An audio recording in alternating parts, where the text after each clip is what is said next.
Morning everybody. I just wanted to jump on and record a quick video for you. It is Tuesday the 7th of April 2020. There has been an update to the ACAS guidance on coronavirus and holiday, and so I wanted to just record to you a little video talking to you about obviously what this now says and why I think it might help you in some ways but not fully answer the question as to how HMRC will see holiday.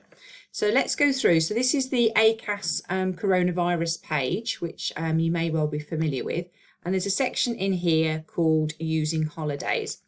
So it's really important to note that it says here that if an employee is furloughed, i.e. temporarily sent home because there's no work, they can still request and take their holiday in the usual way, and it includes the bank holidays. So to me, that means that ACAS believe that people who are furloughed could be taking their holidays. However, it doesn't say whether HMRC will see that as breaking the furlough, whether they will see it as being part of the 3 weeks that you can be furloughed in order to make a claim, whether a holiday occurring with that will break that furlough period.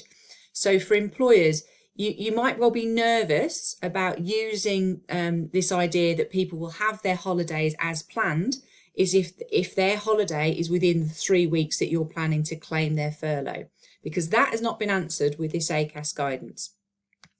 It does say that holiday can be carried over, which again we knew because obviously there was the new legislation introduced to say that temporarily employers could carry over the holiday entitlement over 2 years. And if you look at the bullets as to why that was introduced, it was because they might be self-isolating or too sick, so they need to carry it over. They've been temporarily sent home because there's no work, i.e. laid off or put on furlough, or they've had to continue working. So people in the care sector who are continuing to work and not possible for them to take holiday. So even teachers who are obviously running schools over Easter would come under that category.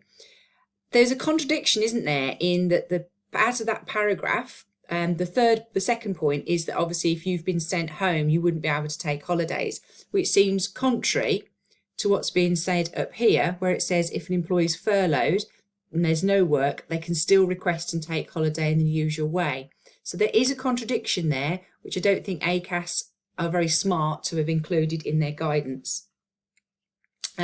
If an employee or a worker leaves their job or is dismissed, they'll have an untaken holiday. Well, we knew that. That's how it works. Then it goes on to talk about bank holidays. Employees and workers may still be required to use a day's paid holiday for bank holidays, including when they're furloughed. If bank holidays are given on top, then they should check their contract or talk to their employers. Well, the vast majority of my employers, bank holidays are not on top, but are included within the 5.6 weeks. If an employee or a worker normally works a bank holiday but are currently furloughed, they should check to see if they have to take it that day. And if you cannot take a bank holiday due to coronavirus, they should use the holiday at a later date in the leave year. If it's not possible, bank holidays can be included in the 4 weeks paid holiday to be carried over, and this holiday has to be taken within a 2-year period. So it's still saying here that if you normally work, then obviously that's a question for the employer. Most of our employers don't work bank holidays, but many work on Good Friday, which is obviously this coming Friday.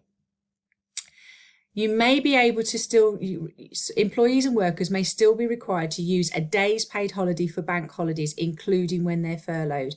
So this to me says that if you were to make your staff take bank holidays off, the bank holidays that are coming, then they wouldn't be entitled to just 80%, but they would be entitled to 100% for those days, because otherwise they're not getting a day's paid holiday. There's in here as well about previously booked holidays. An employer who no longer wants to take off their books, the employer may still tell them to take it off, which is important because you have no right to cancel. We've got this idea of making an employer take holiday, so telling everybody that you're going to shut, and that's the twice amount of notice that we have previously talked about. So where else does it talk about furlough? It doesn't on that page. This was updated yesterday. If an employee is furloughed, temporarily sent home, they can still request and take their holiday. To me, that's suggesting that if an employee can still request to take their holiday, then it is alluding to the fact that they may well be allowed to, you may well be allowed to equally make your staff take their holiday. Now, to do so at the beginning of this crisis might be seen to be detrimental to your workforce because nobody knows how long this crisis will last. So my advice would be, if you can hold out a bit longer before fixing holidays, do. And by that time, hopefully we'll receive more guidance. But it does look like, with regard to the bank holidays, and that's what's the most pressing problem, isn't it? The bank holidays. If you look at the guidance here, employees and workers may still be required to use a day's paid holiday for the bank holidays, including when they're furloughed. So to me, it means that you could tell your staff that they are going to be off on Friday and Monday as previously booked, and that's come off their total entitlement for the year.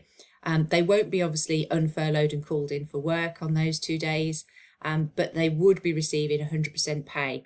What we've just got to be really careful of is how HMRC see that, because if they see that you've given the holiday and that's broken furlough, that's going to damage your claim, and that's not something you're going to want. You don't want to be told that your claim is invalid because it wasn't for 3 weeks because you paid 2 bank holidays in the middle of it. All right, I'll leave that with you folks. That's just my little recording just to give you an explanation of what's changed in yesterday's update to the ACAS notes. And we'll see what today brings. All the best.